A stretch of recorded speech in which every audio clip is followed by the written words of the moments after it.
Assalamualaikum warahmatullahi wabarakatuh.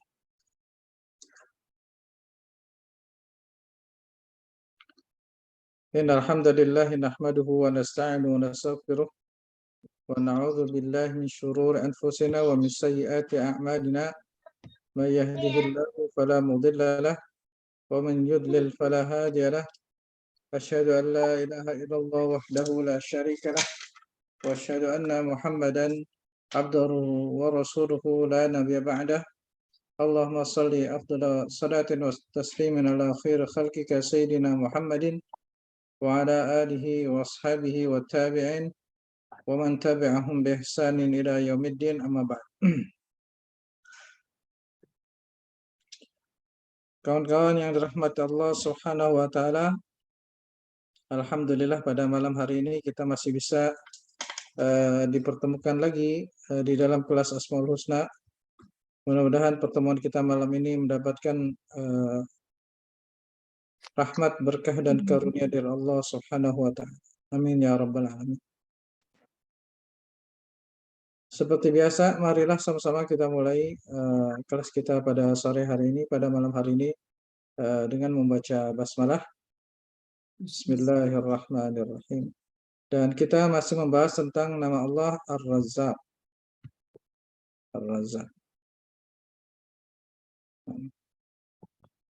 Ar-Razzaq berasal dari makna razaqa yarzuqu rizqan.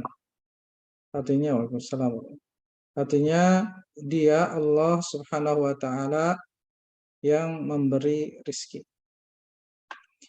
Dan rizki dari Allah Subhanahu wa taala datang terlebih dahulu sebelum yang diberi rizki ini rumusnya. Bahwa Allah Subhanahu wa taala ketika memberi rizki, rizki itu datang terlebih dahulu sebelum yang diberi rizkinya ada. Contoh, sebelum manusia diturunkan dari surga ke bumi, buminya sudah ada atau belum ada? Sudah. Bayangkan kalau turun buminya belum siap. Air belum ada, manusia minum dari mana?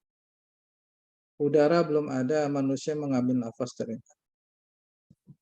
Rumput-rumputan tidak ada, binatang makan dari mana? Sayur-sayuran tidak ada, manusia mendapatkan nutrisi, zat besi dan yang lainnya dari mana? Buah-buahan tidak ada, manusia mendapatkan vitaminnya dari mana?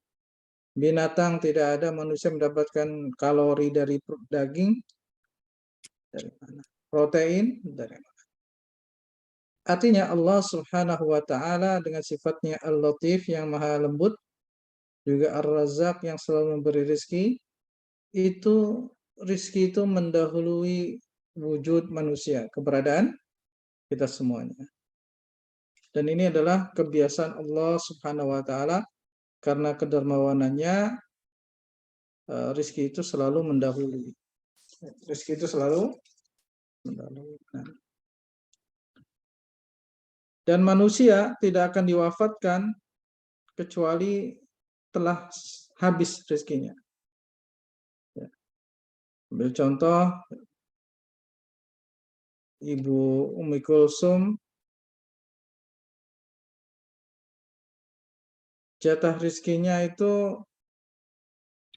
sampai katakanlah kalau dihitung dalam jumlah triliun, 100 triliun, termasuk penggunaan mata, jantung, hati, liver, semuanya. Ketika jatah rezekinya habis, usianya habis. Ketika jatah rezekinya habis, usianya habis. Jadi bukan manusia karena kekurangan rezeki dia akan meninggal, manusia itu akan meninggal karena jatah rezekinya sudah habis. Bagaimana manusia yang kelaparan di Somalia, jatah rezekinya segitu. Jatah rezekinya segitu. Dan ketika sudah selesai, maka habis selesai. Dan seseorang tidak akan dimatikan Allah Subhanahu wa taala bila hari ini masih ada jatah rezekinya. Hari ini tidak akan meninggal. Alhamdulillah, Bu Farida. Hari ini masih ada jatah rezekinya. Lalu pagi tadi malaikat pencabut nyawa mengambil nyawanya enggak? Rizki itu madmun, sudah dijamin Allah Subhanahu wa taala, sudah ada. Rizki itu sudah ada. Baik ketika kita masih bayi, ketika kita remaja, maupun ketika kita sudah tua. Termasuk rizki orang yang sakit stroke. Nggak bisa apa-apa, ada rizkinya. Dari jalan yang Allah kehendaki. Ya, pernah ada seorang sufi mengembara di hutan. Lalu mencoba untuk tidak membawa apa-apa dan tidak makan apa. Lalu akhirnya di hutan dia kelaparan, kehujanan, dan akhirnya menepi di goa, tertidur situ. Dia dalam hati bilang, kalau memang rezekiku ada pasti sampai walaupun aku di tengah hutan. Ada ya orang yang buka warung di hutan, ada ya? Ada. Yang tiap ini turun ada. Walaupun tengah hutan pasti rezekiku akan sampai. Lalu akhirnya diam terus itu sampai berapa lama tidak ada. Dia diam. Dia nggak mau apa. Pokoknya mencoba. Lagi sedang belajar ilmu batu. Ilmu tawakal total, percaya penuh gitu, tidak melawan, jadi seperti orang mati, mayit. Seperti mayit lagi belajar. Tidak lama ketika lemes karena udah berapa hari nggak ada yang, dia juga nggak nyari makanan, lemes. Di saat dia setengah sadar dan tidak sadar, tiba-tiba dia mendengar suara orang yang berjalan. Krek, krek, krek. Ini masyhur di kitab-kitab.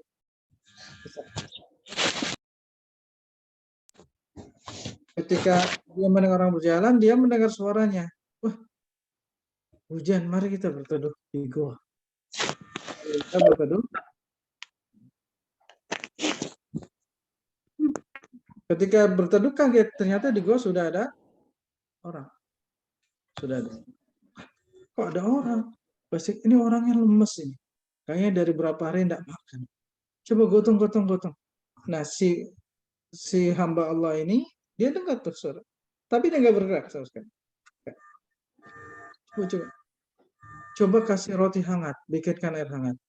Nah, ketika bikinkan air, sebetulnya dia kalau mau bangun, buka mulut, ngomong bisa. Tolong dong kasih saya makanan. Tapi dia diam.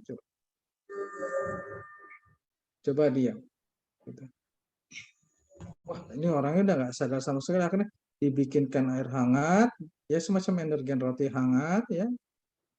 Dicairkan biar lunak seperti bubur roti, lalu disuapin saja. Sepertinya orangnya sudah tidak kuat makan lagi. Sepertinya orangnya sudah tidak kuat makan lagi. Akhirnya disuapin, padahal dia itu masih bisa makan. Akhirnya, lalu setelah disuapin, dia melek. Dia bilang, sekarang aku sadar. Memang kalau jatah rizkiku tidak akan kemana-mana. Sampai juga di mulutku, walaupun aku diam saja. Hal yang serupa juga terjadi. Qila, ini perdebatan antara Imam Malik dengan Imam Asy-Syafi'i rahimahumullah. Kata Imam Syafi'i, bagaimana bisa mendapatkan rezeki kalau tidak dicari, tidak diikhtiar, tidak usaha. Kata Imam Syafi'i, kata Imam Malik, rezeki sudah dijamin. Rezeki sudah dijamin, dia akan dapat dari cara yang lain. Akhirnya Imam Syafi'i keluar mencari sesuatu, mencari buah-buahan, dan akhirnya dapatlah beliau dengan buah-buahan, katakanlah buah anggur, gitu kan. Lalu pulang dengan senang gembira, datang ke gurunya Imam Malik, wahai guru, lihat, kalau orang nyari dapat rezeki kan, saya dapat anggur, sementara guru dapat apa? Nggak dapat apa-apa kan? Nggak dapat apa-apa. Oh ya udah, sekarang anggur ini kita makan rame-rame, bareng-bareng berdua. Setelah dimakan rame-rame, dimakan bareng-bareng, apa kata Imam Malik? Syafi'i, kamu yang nyari anggur, dapat anggur. Saya yang duduk-duduk saja, juga dapat anggur. Ya, karena memang rezeki saya hari ini dapat. Ya. Jadi Ar-Razzaq, Allah yang memberi rezeki. Jadi rezeki itu wama min dabatin fil ardi illa 'alallahi rizquha. Tidaklah semua yang hidup di muka bumi kecuali menjadi tanggung jawab Allah rizkinya. Tanggung jawab Allah. Jadi bukan tanggung jawab suami, bukan. Bukan tanggung jawab kepala rumah tangga, bukan. Bukan tanggung jawab ibu-ibu, bukan. Rizki itu adalah tanggung jawab Allah Subhanahu wa Ta'ala. Kita hanyalah perantara. Jadi kalau kita tidak ada rezeki, tidak punya uang, kita minta kepada siapa? Allah. Yang tidak ada pekerjaan, kita minta kepada siapa? Allah. Kita tidak ada untung perdagangan, kita minta dibukakan pintu jalan, minta kepada siapa? Allah. Jadi selalu kembali dan meminta kepada Allah. Tetapi Ustadz, ada fase di mana kita tuh kayaknya kekurangan rezeki, Bang. Betul. Kayaknya rezeki itu nggak ada. Padahal sampai usia kita sudah 50 tahun seperti ini, kita masih mendapatkan rezeki. Tapi kok ngerasa kayaknya ada fase di mana kita tuh betul-betul diombang-ambingkan oleh yang namanya rezeki. Padahal Allah salah satu sifatnya adalah Ar-Razzaq, yang maha memberi rezeki. Silakan dibuka surat Al-Baqarah ayat 155. Silakan dibuka surat Al-Baqarah ayat 105.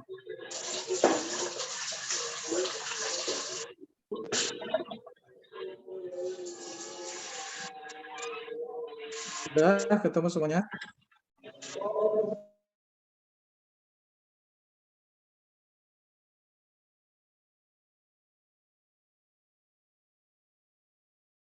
Baik. Kalau sudah ketemu, mari sama-sama kita baca. A'udzubillahi minasyaitonirrajim. Bismillahirrahmanirrahim. وَلَنَبْلُوَنَّكُمْ بِشَيْءٍ مِّنَ الْخَوْفِ وَالْجُوعِ وَنَقْصٍ مِّنَ الْأَمْوَالِ وَالْأَنفُسِ وَالثَّمَرَاتِ وَبَشِّرِ الصَّابِرِينَ. Dan la sungguh, ya, nabluwanna, benar-benar akan aku uji kalian, Jadi lihat, wa la, ada dua taukid, la dan nun. Walana beluan, dan sungguh benar-benar akan kami uji kalian, bisyai, dengan sesuatu, dengan satu jenis, minal khauf, dari rasa takut. Hari ini udah ada yang diuji dengan rasa takut. Udah. Takut nggak bisa makan. Takut besok anaknya jadi apa. Takut besok anak makan apa. Itu ujian. Sama sekali tidak mengurangi jatah rizki Allah SWT. Hati kita sedang diuji. Takut didatangin yang ngutangi. Ya. Takut bagaimana kalau usaha bisnis apakah akan untung atau rugi. Takut kalau sekarang masih honorer terus, apakah cukup sampai mati. Ya, gaji honorer 300.000, paling 600, 700. Wah, cukup nggak kira-kira? Takut. Yang sudah sarjana takut nanti dapat kerjaan apa nganggur, ya. Kalau nganggur apa kata tetangga, kalau nganggur apa kata orang tua, makin panjang jadi beban orang tua. Yang sudah kerja gaji di bawah UMR, sekolah tinggi-tinggi, ya. Sekolah tinggi-tinggi, gajinya kecil. Teman yang sekolahnya biasa saja, dagang di pasar, duitnya lebih banyak. Takut, ya. Itu merupakan bentuk ujian. Ya. Ujian. Bukan Allah Subhanahu wa Ta'ala ingin mengurangi rezeki, bukan, emang ujian yang harus kita jawab. Ujian yang harus dijawab. Kalau nggak dijawab, lulus nggak kira-kira? Enggak, ya. Kalau nggak lulus berarti akan panjang ujiannya, diuji lagi dengan hal yang sama, diuji lagi dengan hal yang sama. Walana bluwannakum, dan sungguh benar-benar akan kami uji kalian dengan sesuatu minal khauf, dari rasa takut. Dan ini adalah ujian yang paling banyak di kita ya, orang-orang Indonesia. Betul, ini ujian yang paling banyak. Wal ju'i, dengan rasa lapar. Alhamdulillah, kalau orang Indonesia insya Allah sedikit yang diuji dengan lapar ya. Karena makanan berlimpah luah. Gak bisa makan nasi, bisa makan ubi. Gak bisa makan ubi, bisa makan singkong. Gak bisa makan singkong, bisa makan jagung. Banyak yang bisa kita makan. Tapi orang-orang di Afrika sana diuji dengan kelaparan. Alju, dengan rasa lapar. Kalau kita malah diuji dengan kekenyangan. Ya akhirnya kena gangguan jantung. Kena gangguan diabetes. Nah, kena gangguan obesitas. Walju, alhamdulillah ujian ini jarang ya. Kalau untuk di kita, saya melihat sekarang orang Indonesia tuh jarang diuji dengan lapar. Hatta pengemis itu ujiannya makannya itu nasi padang ya. Paling enggak warteg, lauknya minimal 2. Pengemis. Atau orang yang fakir makannya masih nasi. Orang yang paling fakir tuh hari ini masih makan nasi, belum makan jagung, belum makan gaplek kayak orang tua zaman kita dulu, waktu zaman Jepang, orang tua kita. Wa naqsim minal amwal, dan kekurangan uang. Ada nggak yang diuji kekurangan uang malam ini? Kayaknya banyak ya. Kalau ini banyak. Jadi ujian orang Indonesia tuh rasa takut. Takut atas apa yang belum terjadi. Yang kedua adalah kekurangan uang. Wa naqsim minal amwal. Pengen kuliah, anak-anak uang masuknya 30 juta, SPP-nya 15 juta per semester.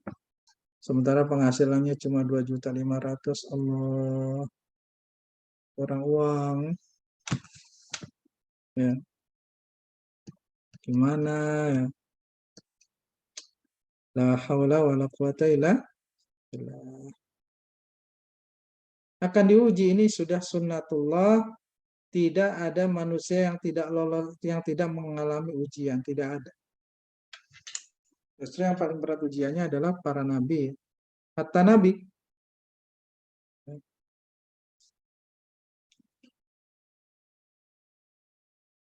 Jadi bagaimana sih Allah Ar-Razzaq kok saya sampai kekurangan uang? Apa Allah sudah habis uang? Ujian. Ya. Allah tidak kehabisan uang, Allah tidak kehabisan rezeki. Ya, mau kelulusan, bayar wisuda anak tidak punya, mau buka usaha modal nggak ada, ya, mau nurusin kerja di tempat ini jadi honorer, duitnya nggak pernah nambah, ditambah lagi overthinking, setiap bulan gajian lihat orang-orang buka duit banyak, ya, sementara kita buka duitnya segitu, pengen nangis rasanya. Misalnya. Di kantor beda sendiri, orang-orang udah kredit mobil, kredit motor.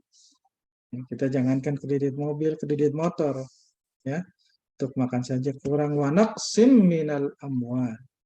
Ada orang yang diuji dengan sedikit harta. Tapi orang-orang yang duitnya banyak diuji nggak? Diuji. Nggak ada orang yang lolos ujian. Nggak ada. Semua. Orang yang banyak duit dan nggak banyak duit sama-sama ujian. Wal anfus, ya, diuji dengan sedikitnya jiwa, pendek umur. Diuji dengan umur yang pendek. Tidak punya anak, tidak punya keturunan, sedikit keturunannya. Wa naqsim minal amwali wal, ada yang sedikit hartanya, ada yang sedikit keturunannya mandul. Diuji, rumah punya, alhamdulillah. Mobil punya, alhamdulillah. Keturunan enggak punya. Banyak ini ya? Banyak. Saya tuh ya Allah, bukan orang yang berkelimpahan dalam artian seperti crazy rich, bukan. Tetapi keluarga itu kalau di kampung suka datang, ya, minta bantuan kecil-kecilan itu suka cerita. Ada orang kayak saya, Rudi, diuji anaknya banyak, dikasih Allah anak yang banyak. Tapi ada adiknya ndak punya anak. Allahu Akbar. Adiknya itu usahanya jalan, rumahnya ada beberapa, tanahnya banyak. Usahanya itu buka kusen, ya, bikin-bikin kusen. Sementara dia usahanya nggak jalan, apa aja nggak jalan, diuji dengan sedikit harta dia. Tapi dikasih Allah anak banyak. Pusing, mumet katanya. Nih ada tetangga saya nih, suaminya pilot, istrinya pramugari, nggak punya anak. Rumah ada, mobil mewah banyak. Samping saya persis. Anak nggak punya. Bolak-balik ke rumah Umi, gimana caranya pengen punya anak. Umi, gimana caranya pengen punya anak. Ya nggak tahu ya. Kita kan namanya dikasih anak, dikasih gitu aja. Ya. Jadi akan selalu ada. Waktu seleksi jodoh, Al-Baqarah ayat 155. Waktu seleksi jodoh, ada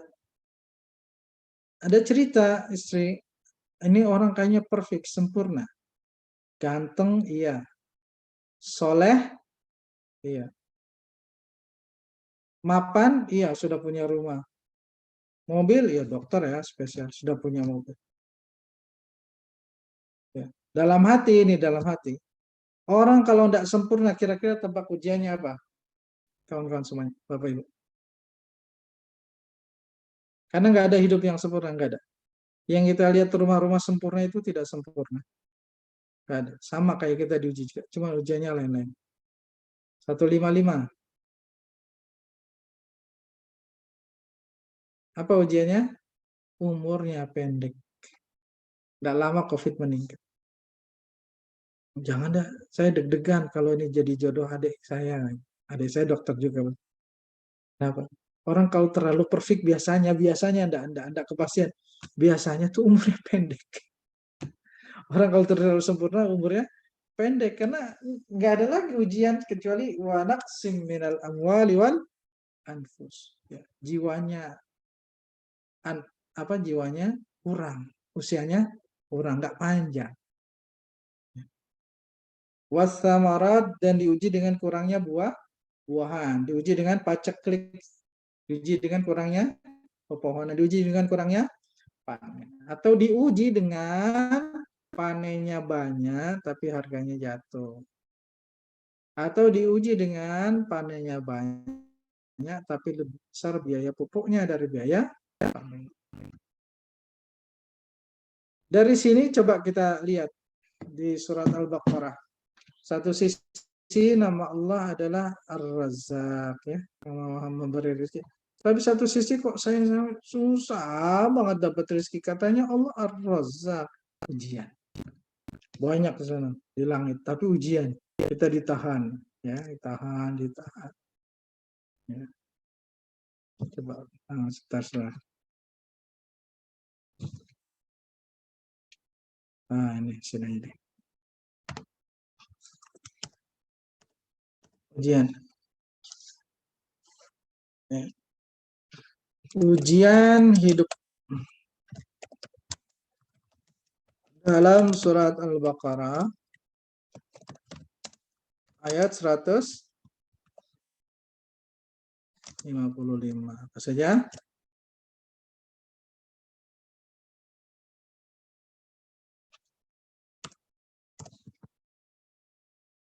Yang pertama apa?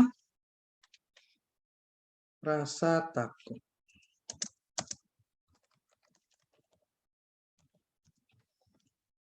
Rasa takut.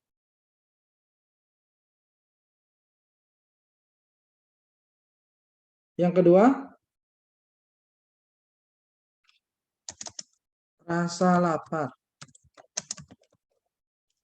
Nggak usah, kita tidak ada ketakutan. Alhamdulillah hidup sudah mapan, karir anak-anak juga bagus, ya.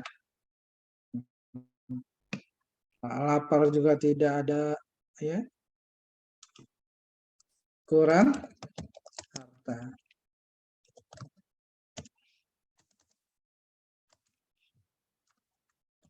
Kurang usia atau keturunan.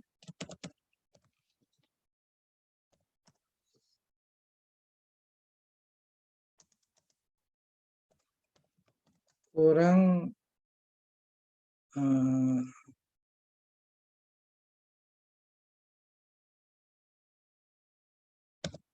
sama tumbuh pepohonan.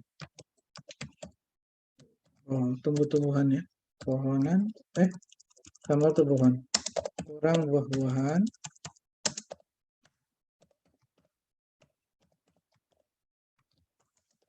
Tumbuhan dan sejenisnya. Ya, checklist. Ini Allah janji ya. Bersama nama Allah Ar-Razzaq yang maha memberi rizki, Allah juga janji akan memberikan ujian. Dan rumusnya ujian kalau nggak dijawab, ngulang lagi. Akan diuji dengan hal yang sama. Itu rumus tuh. Ujian kalau tidak dijawab akan mengulang lagi dengan hal yang sama. Nah. Kurang buah-buahan, tumbuh-tumbuhan. Ada nggak di kita?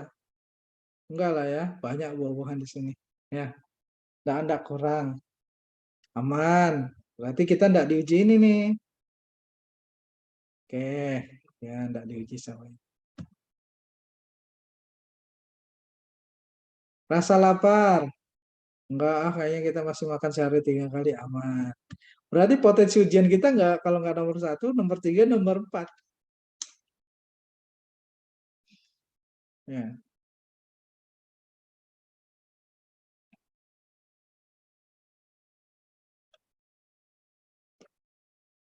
Apalagi coba? Diuji dengan kurang harta. Oh iya, saya diuji di sini nih. Berarti itu yang harus dijawab. Itu yang harus dijawab. Diuji kurang harta harus dijawab. Ini. Oh enggak, Zat. Saya enggak kurang harta. Biasanya kalau harta cukup, makan cukup, ya, pendidikan cukup, dia akan diuji dengan ini. Sulit mendapatkan keturunan. Sulit mendapatkan keturunan. Ujiannya dia berarti. Sulit mendapatkan keturunan. Enggak. Dia orang kaya. Saya orang kaya. Mobil ada, makan ada, buah-buahan cukup semuanya. Berarti dia umurnya kemungkinan nggak panjang. Iya. Orang kalau terlalu perfect, biasanya umurnya pendek. Orang kalau terlalu sempurna hidupnya, umurnya nggak panjang. Dia akan diuji dengan umur yang pendek. Jadi mau sulit dapat keturunan apa mau umur pendek? Ya kita serahkan pilih. Atau dia sakit-sakitan. Sakit-sakitan terus. Wanak minal anfus. Kurang jiwanya. Ya, sakit-sakitan terus ya. Duit banyak, rumah ada, mobil ada. Cek dokter terus. Ya. Cek lab, jawabannya gimana? Ya ntar tunggu. Karena ujian ini dari Allah, yang bisa ngasih jawaban Allah bukan saya. Ya, ya. Ini game permainan dari Allah. Yang bisa jawab Allah bukan saya. Bukan saya. Ya, Allah.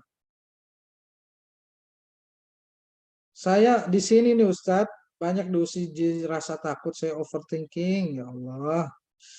Ini kira-kira kerja hasilnya segini terus, kira-kira bisa nggak nguliahin anak-anak ya, gitu kan. Takut saya tuh nggak bisa nguliahin anak-anak.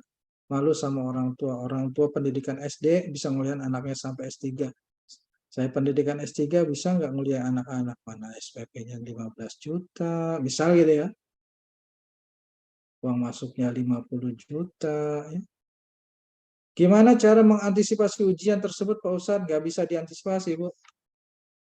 Bakal kebagian. Nggak ada orang yang nggak diuji. Ya, nggak ada orang yang nggak diuji. Termasuk orang yang paling tajir sekalipun. Coba Ibu lihat siapa orang paling tajir sekarang? Yang di Arab. Negara Arab mana yang paling tajir? Dubai, Qatar, ya kan?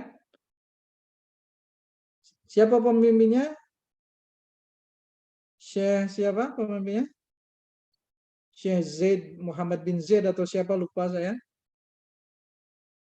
Kapal pesiar punya, hotel di mana-mana, ya, bungalow ada di Eropa, di mana rumah di mana-mana, ya kan? Apa ujiannya? Anak, anaknya nggak ada yang benar. Anaknya semuanya apa namanya?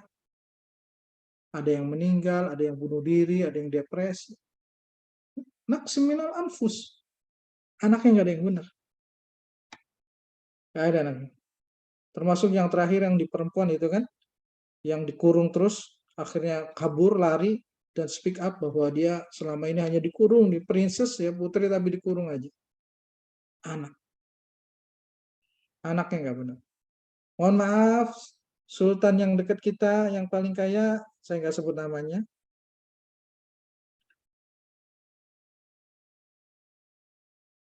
Mohon maaf, yang paling kaya, anak Pangeran Fulan meninggal karena sakit tidak jelas. Ini anak yang paling kecil, dari kecil sakit-sakitan. Lah, itu Raja Salman Saudi kayak diuji nggak? Ya diuji, mana ada manusia nggak diuji? Ya nggak ada manusia nggak diuji. Salah satu ujiannya anaknya sendiri kan, yang saling berebut tahta itu. Ya, sekarang nasib Raja Salman bagaimana? Sampai sekarang nggak jelas. Ada yang bilang beliau mati, ada yang bilang beliau dibunuh, ada yang beliau masih hidup, nggak jelas. Ya, dikurung sama anaknya sendiri.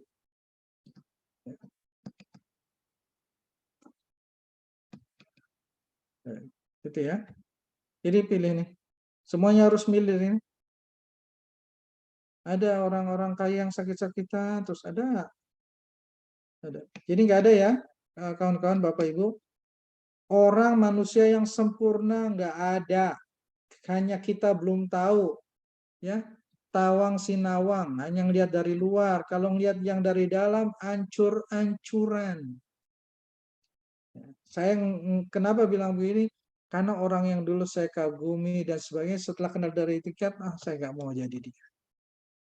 Ibu, mohon maaf, itu yang punya stasiun TV, yang katanya anak mantunya couple goal, itu mohon maaf, itu sampai sekarang nggak bisa tidur kecuali minum obat. Ya, yang katanya keluarga impian. Masih ingat artis yang gantung diri? Ya, zaman dulu yang kaya raya karena terlilit arisan. Ya. Ya, punya stasiun TV yang katanya mantunya sempurna. Ya, nggak bisa tidur kecuali minum obat. Itu Ibu, kalau di Jakarta Utara ada pusat properti mewah, pusat jajanan paling mahal dan sebagainya. Seberangnya juga itu ndak bisa tidur kecuali harus karaokean dulu. Nggak bisa tidur lagi curhat. Manggil kiai buat denger curhat. Depresi, Bu, depresi, stres. Mau gitu? Nggak mau kan?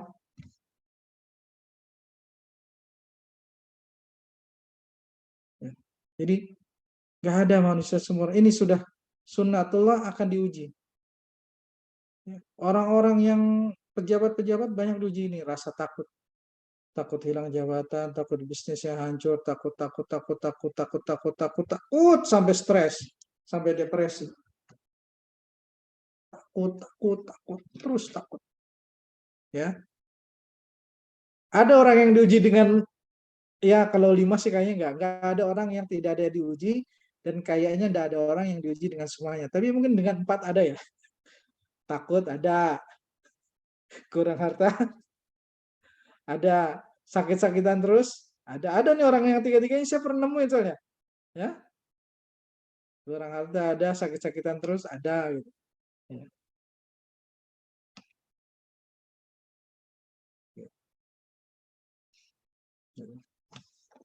Sudah ketemu ujiannya masing-masing, sudah. Jawabannya ada di ayat 155 juga.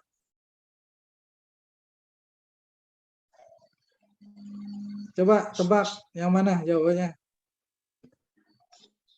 Mbak Fajar, Mbak Fajar. Sabar. Iya, betul. Jawabannya adalah wabasyiris sabirin. Dan beritakanlah kabar gembira bagi orang-orang yang sabar. Jadi orang yang sabar itu akan dapat berita gembira. Lolos dari ujian. Berarti kalau tadinya rasa takut, dia tidak, insya Allah tidak akan ketakutan lagi. Yang tadinya lapar, dia insya Allah tidak akan kelaparan. Lulus, dianggap lulus. Yang tadinya kurang harta, insya Allah tidak akan kurang lagi. Ma'annallaha huwar razzaq, di mana Allah sendiri dia adalah ar-razzaq. Jadi semua kekurangan yang ada di dunia bukanlah menunjukkan Allah tidak punya apa-apa. Ini ujian, sudah sunatullah. Wa basyirus sabirin, dan beritakanlah kabar gembira. Beri kabar gembira. Siapa?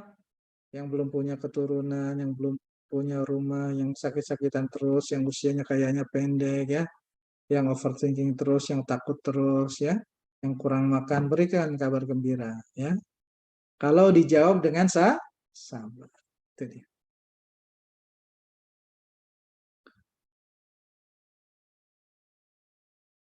Kalau sabar masih boleh menangis, atau kadang mengeluh, nggak boleh nangis. Boleh, Nabi aja nangis, masa kita nggak boleh nangis? Ya, yang hadir di Tadabbur Surat Yusuf, Nabi aku nangis sampai buta. Masa kita nggak boleh nangis ya. Janganlah kita terlalu menjadi Power Rangers. Kita ini manusia, nangis-nangis saja gitu. Nangis-nangis saja. Jangan sok kuat deh, ya. Di hadapan Allah Subhanahu wa taala jangan sok kuat. Mengeluh boleh nggak? Mengeluh di hadapan. Kalau mengeluh di hadapan manusia enggak. Ya. Tapi kalau curhat, katarsis ya, berbagi cerita silakan, sharing silakan. Tapi gerutu jangan. Kadang orang ingin sharing silakan. Pengen cari teman ngobrol silakan, tapi gerutu jangan ya. Bagaimana caranya sabar itu kan? Siapa orang sabar? Alladzina idza asabathum musibah.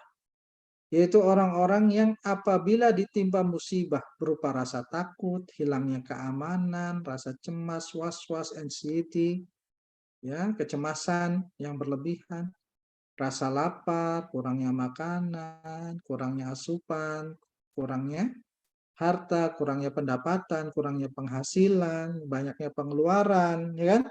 Penghasilannya tidak pasti, ya. Kurang usia, banyak sakit-sakitan, umurnya pendek, ya. Umurnya panjang tapi kurang berkah, ya, banyak sakit, atau tidak mempunyai keturunan, atau belum dikaruniai keturunan. Beri kabar gembira kepada orang-orang yang sabar. Sabar itu bagaimana? Apabila dia ditimpa musibah, qalu, mereka mengatakan, inna lillahi wa inna ilaihi raji'un. Ya, sering-sering ucap. Jadi jawabannya adalah, apapun ujian ini, jawabannya adalah inna lillahi wa inna ilaihi raji'un. Ya, bareng-bareng dalam hati aja. Inna lillahi wa inna ilaihi raji'un. Ya Allah, aku ini milik kamu dan hanya kepada kamulah aku kembali. Ya Allah, aku adalah milik Engkau dan hanya kepada Engkaulah aku kembali meminta tolong. Ya Allah, aku ini milik Engkau dan hanya kepada Engkaulah aku selalu merujuk.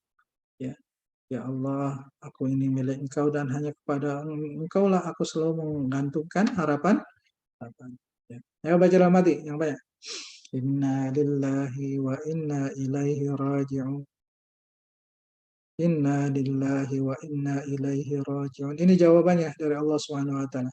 Kita sekarang yang lagi diuji satu di antara ini, baca terus. Inna lillahi wa inna ilaihi raji'un. Inna lillahi wa inna ilaihi raji'un. Inna lillahi wa inna ilaihi raji'un. Inna lillahi wa inna ilaihi raji'un. Ya Allah, aku ini milikmu, ya Allah. Dan hanya kepada Engkau lah aku mengadu, kepada siapa lagi. Begitu maknanya kira-kira. Inna lillahi wa inna ilaihi. Aku ini ciptaanmu, hambamu, kepada siapa lagi aku meminta jawaban atas keadaanku, ujian-ujianku. Itu maknanya inna lillahi. Inna lillahi wa inna ilaihi raji'un. Dia bareng-bareng. Inna lillahi wa inna ilaihi raji'un. Inna lillahi wa lillahi wa inna ilaihi raji'un. inna lillahi wa Inna inna. lillahi wa inna ilaihi raji'un. Maknanya innalillah adalah kami milikmu ya Allah. Pasrah.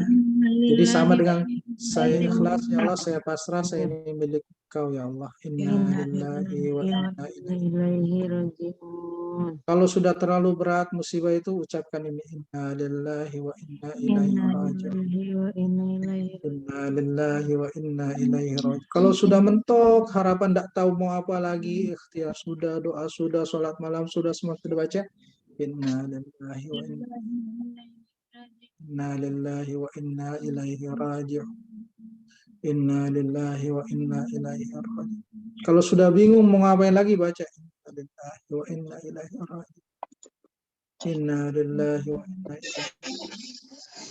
Inna lillahi wa inna ilaihi raji'un. La haula quwata illa billahil aliyyil azim. Jadi makna inna lillahi itu sama dengan makna la haula wala quwata illa. Jadi boleh kalau misalkan tambahin la haula boleh, tambah astagfirullahaladzim boleh, astagfirullahaladzim, la haula wala quwata illa billah, inna lillahi wa inna ilaihi raji'un. Boleh begitu. Karena makna inna lillahi adalah pasrah, berserah kepada Allah.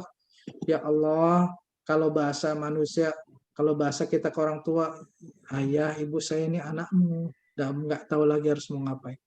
Kalau bahasa ke Tuhan, ya Allah, aku ini ciptaan pasrah. Innalillah, ya Allah saya ini milik Engkau, mau diapain lagi, mau diperes gimana lagi, mau diguling-guling gimana lagi, mau diulur-ulur gimana lagi, ya Allah. Saya ini milik Engkau, nggak bisa ngapa-ngapain dan nggak bisa apa-apain kecuali Engkau memberikan pertolongan. Wa inna ilaihi rajiun. Minta tolongnya, baliknya, kembalinya kepada siapa lagi ya Allah kecuali kepadamu. Ya. Wa inna ilaihi rajiun adalah ya Allah, nggak ada lagi pintu yang bisa diketuk. Sudah nggak ada lagi pintu-pintu yang bisa diminta tolong. Hanya kepada Engkau lagi.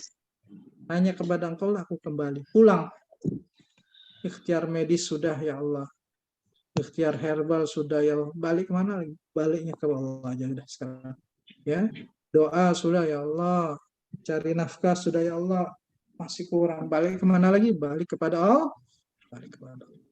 Ada waktu sholat, sujud, pulang. Jadi sholat tuh pulang. Wa inna ilaihi rajiun di antaranya sholat. Sholat. Rasulullah sallallahu alaihi wasallam idza hazabahu amrun fazi'a ila sholat. Rasulullah kalau ditimpa satu kesulitan langsung buru-buru ke sholat. Wudu ya Allah, pasrah ya Allah, sujud. Sambil sujud boleh baca inna lillahi wa inna astagfirullahaladzim la haula wala quwwata illa billah. Inna lillahi wa inna ilaihi. Tidak usah disebutkan masalah, Allah sudah tahu. Tidak usah disebutkan hajatnya kalau sudah mengucap gini, Allah sudah tahu. Ya, Allah sudah tahu semua lintasan hati dan lintasan pikiran Anda, kita pasrah saja. Kalau sudah mentok ikhtiarnya, ucapkan saja ini. Tidak usah sebut lagi hajatnya, tidak sebut lagi. Allah sudah tahu, sudah penuh catatannya di sana. Allah sudah tahu. Bahkan sebelum itu diujikan, Allah sudah tahu. Allah yang ngasih ujian, jadi tidak usah cerita lagi. Sudah tahu. Inna lillahi wa inna ilaihi raji'un. Kalau kita sudah pasrah, sudah ikhlas, sudah berserah total sama Allah, tidak bisa apa-apa lagi, maka keluarlah itu yang namanya penilaian dan pertolongan dari Allah. Jadi innalillahi itu lambai kamera.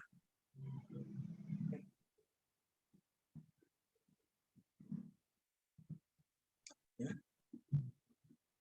Jadi lambai kamera. Apa jawabannya? Ulaika alaihim salawatum mir rabbihim warahmat. Itulah orang-orang 157, silakan dilihat.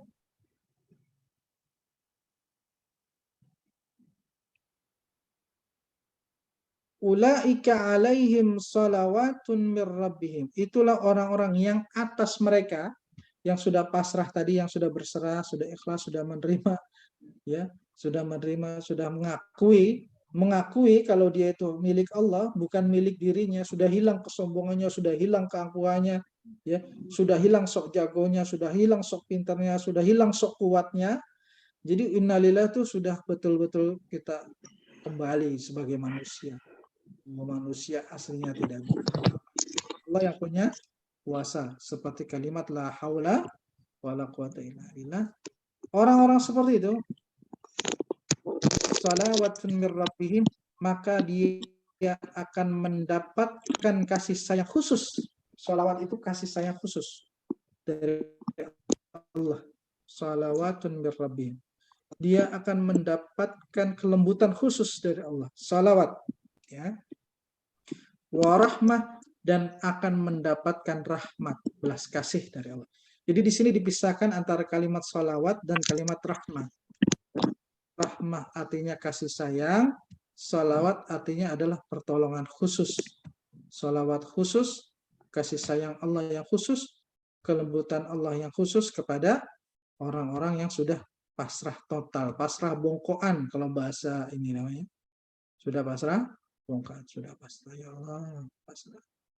Ya. Mau dibalik ke kanan, balik ke kanan, mau dibalik kiri, kita sudah nggak bisa ngelawan lagi, ya. Sudah nggak bisa ngelawan lagi ujian ini, ya. Sudah nggak bisa. Ketika sama seperti Nabi Ayub, sudah nggak bisa bangun lagi sujud, ya. Rabbi inni masayadurru antarhamu, pasrah. Ya Allah, saya ini dapat musibah dan kau yang paling kasihan sama hambanya. Udah. Ya Allah. Begitu ya. Ulaika alaihim salawatum mir rabbihim. Orang-orang yang sudah mengucapkan inna lillahi wa inna ilaihi rajiun, yang sudah pasrah bongkoan, yang sudah tidak tahu lagi mau apa lagi, yang sudah nyerah gitu kan, sudah ngaku kalau Allah Tuhan dia itu hamba, kalau Allah pencipta dia itu manusia, kalau Allah yang mengatur kehidupan dia itu yang diatur, tidak sok jago lagi, sok hebat lagi, sok pinter lagi, sok kuasa lagi, sok paling jago lobby, sok paling jago menang tender, sok paling pinter karena juara kelas terus, gitu kan. Diuji betul-betul gitu kan, sudah ngaku la haula, tidak ada lagi daya, tidak ada lagi upaya, tidak ada gunanya, semuanya kecuali atas izin Allah, maka dia akan dapat salawat dari Allah, yaitu kasih sayang yang khusus. Warahmah, dan kasih sayang secara umum. Wa ulaika, dan itulah orang yang mendapatkan petunjuk.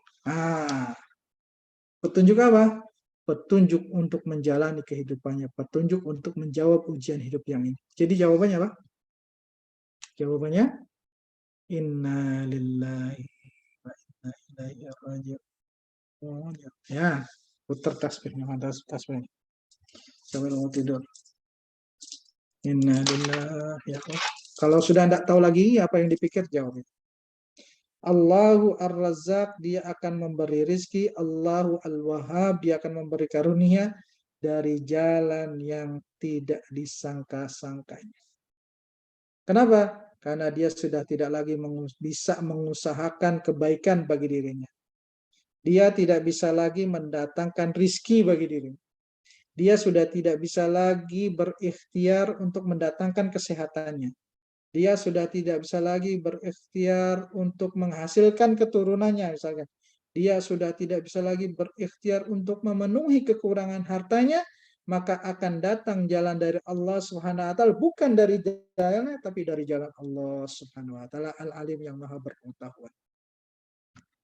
Ulaika humul muhtadun, dan dialah orang yang diberikan petunjuk. Jangan kan ya? Catat itu suratnya. Allah sudah ngasih soalnya, Allah sudah ngasih jawabannya. Pegang betul-betul. Jadi jangan adalah, ya Allah, saya ikhlas, saya ridha, saya pasrah, saya berserah. Inna lillahi wa inna ilaihi astagfirullahaladzim wa atubu ilaih. La haula wa la quwata illa billahil aliyyil azim. Gitu. Insya Allah kalau sudah gitu, hubungannya dengan Allah sudah jelas. Sebetulnya yang Allah minta itu aja sih. Status hubungan yang jelas. Kalau aku ini Tuhan, kita ini manusia, tapi dalam hidup kamu tuh sok berlaga sebagai Tuhan. Sok hebat, sok kuasa, sok bisa menanggung semua beban kehidupan, sok menjadi Ultraman gitu. Udah, kamu tuh manusia. Capek bilang capek. Lelah bilang lelah. Ada aku kira-kira kalau bahasa Allah. Nyerah ya bilang nyerah. Kalau sudah buntu bilang buntu. Ya, aku jujur. Sama Allah, tapi jangan sama manusia. sama Allah. Ikhlas melakukan penerimaan pelepasan emosi namanya. Pelepasan emosi. Kita tidak lagi bertengkar dengan takdir. Kita tidak lagi menahan, terbuka seperti air biar dia ngalir gitu. Kita duduk dia. Gitu. Innalillahi. Itu makna innalillahi wa inna ilaihi raji'un. Diucapkan kepada orang yang meninggal, pada hakikatnya kita disuruh meninggal.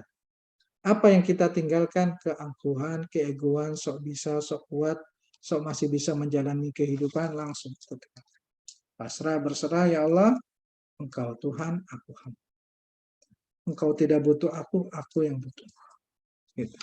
Status itu yang Allah inginkan. Jelas. Makanya bahasa Allahumma anta rabbi wa ana abduka.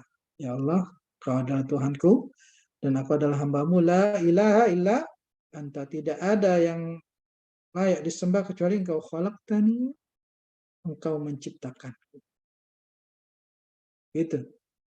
Makanya kalimat-kalimat faraj, kalimat yang bisa digunakan untuk membuka kegundahan adalah Allahu Rabbi la syarikalah. Ya Allah, Engkaulah Tuhanku, tidak ada yang sepadan dengan Engkau. Tidak ada yang semisal dengan Engkau. Tidak ada yang sama dengan Engkau. Itu yang Allah. Pentauhidan Allah dalam masalah ibadah, pentauhidan Allah dalam masalah takdir. Ya. Itu pegang jawabannya di surat Al-Baqarah. Jangan lupa pegang. Kasih ke anaknya. Ya. Kasih ke anaknya. Anak-anak saya kemarin belajar kursus animasi ini sudah hidup itu kalau animasi cuma gampang skill itu. Nih, hidup tuh begini nih. Tolong dipegang ya. Jadi bekal hidup apa dah? Bekal hidup adalah satu sabar, yang kedua syukur. Ya, dilatih itu. Bekal kan ini kan anak-anak kita insya Allah. Ya, perjalanan hidup mereka panjang. Nah, kalau kapan-kapan nanti usahamu sudah tidak berhasil, buntu ya, udah usaha ini, tolong kembali ke ayat ini. Pegang itu. Jadikan jimat, bungkus. Kalau orang Betawi bungkus di kain, tantolin di lehernya, no, jimat dari babak. Gitu. Kalau udah mentok baca ini. Ya, itu ada jawaban kehidupan di situ. Allahu a'lam bishawab. Silakan ada pertanyaan? Ya, saya terus silakan. Udah 5 menit, maka silakan. Betul. Ustaz, izin tanya Ustaz, kan orang Nama aku. Dari mana tadi? masih di jalan Ustaz. Ustaz, izin tanya Ustaz. Kan orang Yahudi, orang kafir, mereka juga dapat cobaan juga gitu kan Ustaz ya? Dapat dong.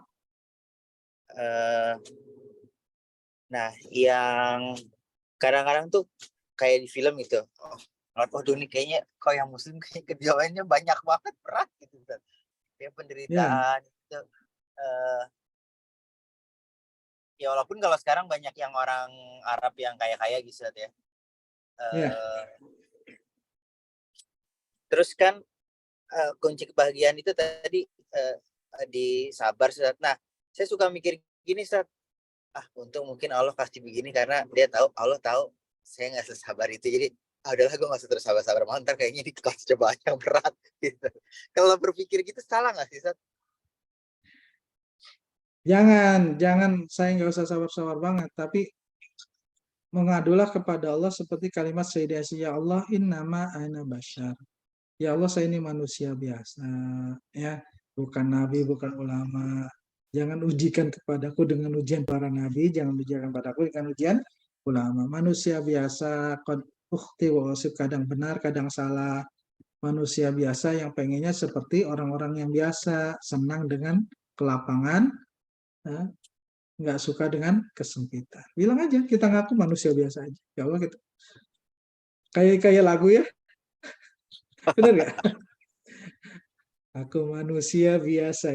Bilang sama innama ana basyar. Itu kalimat juga sering kalau dalam doa saya ucap, ya Allah, saya manusia biasa aja. Ya, manusia biasa aja. Kalau diuji ya ujian biasa aja lah kayak orang-orang gitu. Manusia biasa yang senang dengan kemudahan dan sedih kalau mendapatkan kesusahan. Gitu Om Agung. Terus kan kalau yang Kan kita tadi ucapan innalillahi sama dengan la haula quwata illa billah, kan ada juga yang minggu lalu tuh alhamdulillah. Itu sebenarnya waktu-waktu yang tepatnya tuh kita mau ngucapinnya tuh kondisi saat apa, San? Kondisi Alhamdulillah kitanya atau pagi. kondisi sana? Gimana, San? Alhamdulillah pagi. Oh, alhamdulillah Pagi. pagi. Alhamdulillah pagi dibangun supaya membangun pikiran positif bahwa nikmat Allah itu sampai hari ini masih begini. Jadi alhamdulillah itu pondasi, Om Agung. Jadi apapun ujian kita seberat apapun, kita harus punya pondasi bahwasanya kita ini dalam kenikmatan Allah. Makanya alhamdulillah pagi. Ya. Alhamdulillah dilatih pagi untuk membangun rasa syukur sehingga kita sadar seberat apapun ujian kita sebetulnya masih dalam lingkupan nikmat Allah Subhanahu wa taala. Gitu, Om Agung. Pagi, saya 1000 biasanya kalau pagi. Alhamdulillah ala kulli hal, terima kasih Allah atas apapun kehidupan, alhamdulillah. Begitu. Yang pertanyaan Om Agung, silakan buka Al-Quran. Ini dari dulu pertanyaan udah ada. Bahkan waktu kita sama-sama masih mahasiswa sama pandangannya. Kok kayaknya orang kafir enak ya? Enggak, ternyata enggak gitu juga. Surat An-Nisa ayat 104. Jadi setelah kita kenal circle pergaulan kita luas, kenal juga orang-orang sukses yang kafir gitu kan, orang-orang kaya yang kafir, yang non muslim gitu kan, banyak betul gitu kan. Termasuk juga kenal orang-orang yang ahli maksiat. Ternyata orang ahli maksiat itu ada masalahnya sendiri. Emang orang yang judi slot nggak punya masalah gitu? Emang orang yang suka berzina nggak ada musibah dan ujiannya? Ada. Emang orang kena LGBT, mohon maaf, aduh, orang LGBT itu jorok-jorok. Ujiannya sampai kadang itunya jebol, itu sampai kadang netes-netes ya. Orang-orang jablay yang katanya kayaknya pelacur enak, udah. Ayah saya itu lama dinas kesehatan di kampung, kalau pelacur baunya busuk. Busuk, betul. Mau di make up seapapun baunya busuk. Makanya sampai sekarang tuh saya tidak senang sama artis dangdut. Biarpun dandan menah tidak senang. Jebol aja kebayangnya. Gara-gara saya sering dengar cerita ayah saya kalau nangani orang-orang yang suka begitu. Jadi maksiat itu ada masalahnya sendiri, kekufuran ada masalahnya sendiri. Ya. Coba dilihat sudah An-Nisa. Ini kisah tentang kaum muslimin sesudah perang Uhud. Mereka kan kalah, terluka kan? Wala tahinu fibtigha'il qaum. Janganlah kalian merasa lemah dalam memburu mencari satu kaum. In takunu ta'lamun, jika kalian pernah terluka, fa innahum, maka sesungguhnya orang-orang kafir juga ya'lamun, pernah terluka ketika di perang Badar. Pembesar mereka juga terbunuh. Kama ta'lamun, sebagaimana kalian terluka saat ini. Wa tarjuna, perbedaan kita dengan mereka, minallahi ma la yarjun. Perbedaan kita dengan mereka, orang-orang kufur, ahli maksiat, adalah kita mengharapkan dari Allah sesuatu yang tidak bisa mereka harapkan. Orang kafir sakit, orang musyrik sakit. Memang enak orang yang tinggal di Israel, orang yang Yahudi yang katanya suka mobil. Enggak, setelah kita kenal beberapa, enggak. Justru orang-orang yang tinggal di Yahudi itu, di Israel itu pengen keluar karena mereka merasa tidak aman tinggal di situ. Pengen tinggal di Amerika saja, pengen tinggal di mana saja, tetapi sudah terlanjur ada di situ. 104, An-Nisa 104. Ya. Memangnya itu preman yang wasai parkir Tanah Abang nggak ada masalah. Ketika mereka bacok-bacokan, tawuran sampai terluka, buta sebelah mata, ditembak, itu masalah. Jadi dalam kemaksiatan ada masalah, dalam kekufuran ada masalah, dalam ketaatan ada masalah. Jadi orang baik punya masalah, jadi orang buruk punya masalah. Cuman bedanya orang baik watarjuna minallahi ma la yarjun, kamu bisa mengharapkan pahala. yang tidak bisa diharapkan oleh orang-orang yang berlaku kufur. Gitu Om Agung. Om Agung kalau punya kontrakan 100 pintu, kebetulan saya punya kontrakan ada sampai 100 pintu. Tapi orang tua itu kan ada 100 pintu. Akan tahu bahwa banyak orang-orang yang bermasalah adalah orang yang tidak sholat, yang terlilit pinjol, tidak peduli halal haram, macet bayar kontrakan. Ya.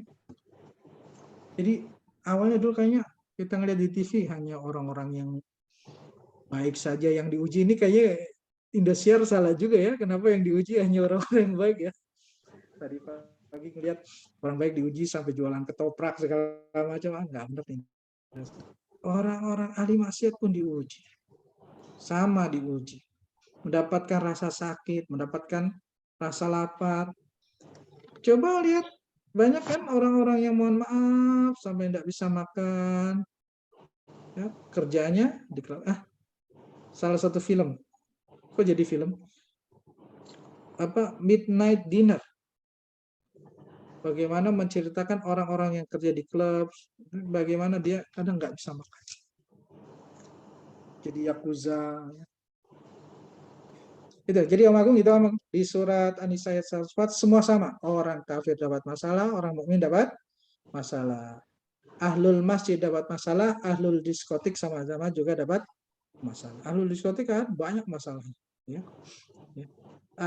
Orang-orang yang ahlul zakat yang bersih dapat masalah, orang-orang yang suka yang kotor-kotor juga dapat masalah. Bedanya kita bisa mengharapkan dari Allah sesuatu yang tidak mereka harapkan. Pahala, pertolongan, takyid, dan kabar gembira. Kita Agung?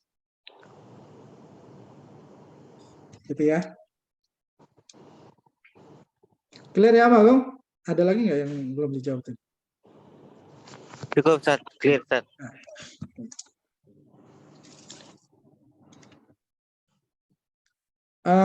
Ada lagi? Satu lagi lah.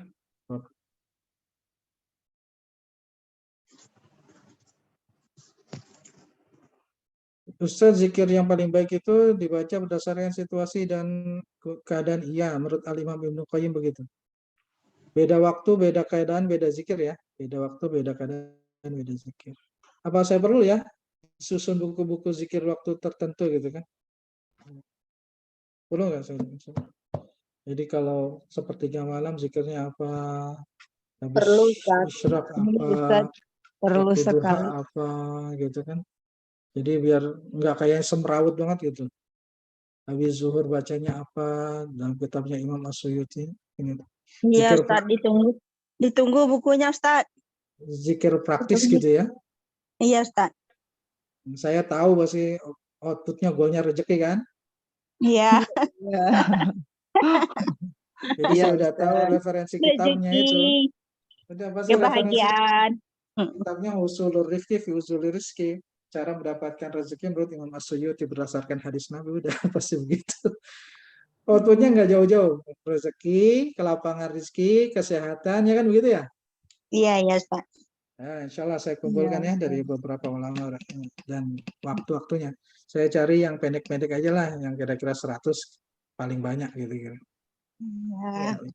Ditunggu, Ustaz. Syukran, Ustaz. Baik, cukup ya? Insya Allah sudah. Saya mau tanya Pak, boleh Pak? Ya boleh Bu, satu aja terakhir. Udah waktu istirahat. Hah? Nah, Boleh? Iya boleh. Ya. Assalamualaikum warahmatullahi wabarakatuh. Salam Saya pernah dengar, ya. Saya pernah dengar dari Pak Ustadz, kalau kita taat kepada Allah, misalnya sholat, puasa, pokoknya perintah kita kerjakan dan larangan kita tinggalkan. Ya. Terus kita kalau berdoa itu kan saking banyaknya permintaan, kan repot ya Pak ya. Ini.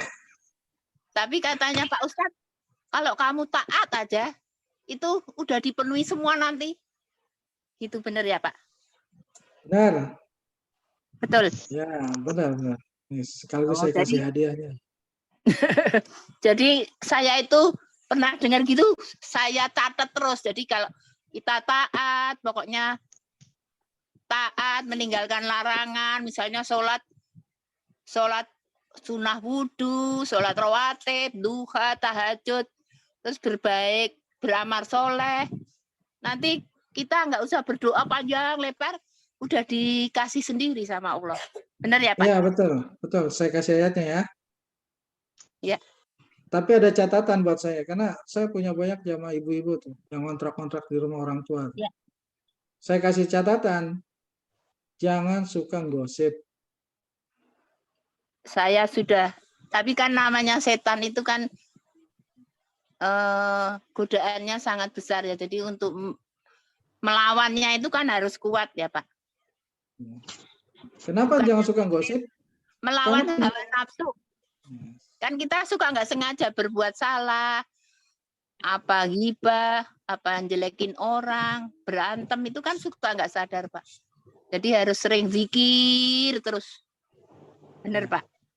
Benar, buka surat At-Talaq ayat 3. Ayat 2 Ya. dan 3. Barang siapa itu kan Pak, barang siapa barang siapa yang bertakwa kepada Allah nanti akan diselesaikan segala urusannya, dikasih rezeki yang tidak disangka-sangka. Itu kan Ya. Sebentar Bu ya. Syarat Intinya- sebentar Bu, sebentar. Ya. Syarat kenapa tidak boleh gosip, karena penyakitnya orang Indonesia, terutama ibu-ibu, dia menyangka gosip itu bukan dosa, padahal itu dosa besar dan itu adalah penghambat rezeki terbesar. Betul. Dia nggak riba, nggak zina, sholat tepat waktu, nggak ninggalin sholat, kok rezeki saya masih sholat. Coba cek, suka gosip. Iya, iya. Gitu. Ya. Jadi yang namanya meninggalkan larangan, termasuk larangan adalah ghibah. Dan ini penyakitnya orang Indonesia. Kenapa saya tahu? Karena siaran ghibah di TV itu rame terus.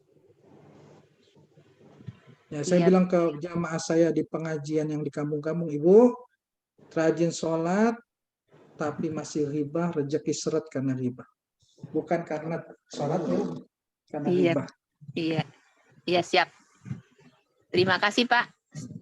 Cukup Di segitu surat aja. At-Talaq ayat 2 buat semuanya dan ayat 3. Wa man yattaqillaha yaj'al lahu makhraja. Barang siapa yang takwa kepada valid, ya. Allah, patuh kepada Allah, Allah akan menjadikannya jalan keluar atau solusi dari setiap masalah. Termasuk yang patuh kepada Allah adalah meninggalkan ghibah.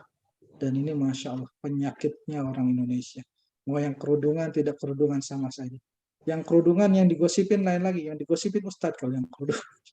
Wa yarzuqhu, dan dia memberi rizki min haitsu la yahtasib, dari jalan yang tidak disangka-sangka. Wa man yatawakkal 'alallahi fa huwa hasbuh. Barang siapa yang bertawakal kepada Allah, maka Allah akan mencukupinya. Innallaha balighu amri, sesungguhnya Allah yang akan menyampaikan urusannya, bukan dia. Qad ja'alallahu likulli syai'in qadra. Sungguh Allah telah menjadikan untuk segala sesuatu qadra, takarannya masing-masing. Dibaca 3 kali setelah salat, itu yang saya dapatkan dari masyayikh dari jamaah tabligh dulu. Dibaca 3 kali setelah salat. Insyaallah mudah. Ya. Gitu ya. Ilah khair. Terima kasih Pak. Assalamualaikum warahmatullahi wabarakatuh. Bagaimana kalau gosip ada kifaratnya? Ada tebusan gosip, tebusan dosa gosip ada. Nantilah saya tulis di buku lah sekalian ya. Ada tebusan. Kalau kita banyak ghibah, apalagi ghibahnya dari kecil, ada tebusan kafaratnya. Bisa ditebus insya Allah. Ya. Supaya tidak jadi ganjelan buat pintu rezeki kita yang macet-macet itu ya.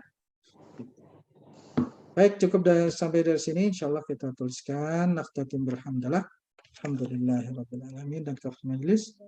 Subhanakallahumma wa bihamdika asyhadu an la ilaha illa anta astaghfiruka wa atubu ilaik. Wassalamualaikum warahmatullahi wabarakatuh.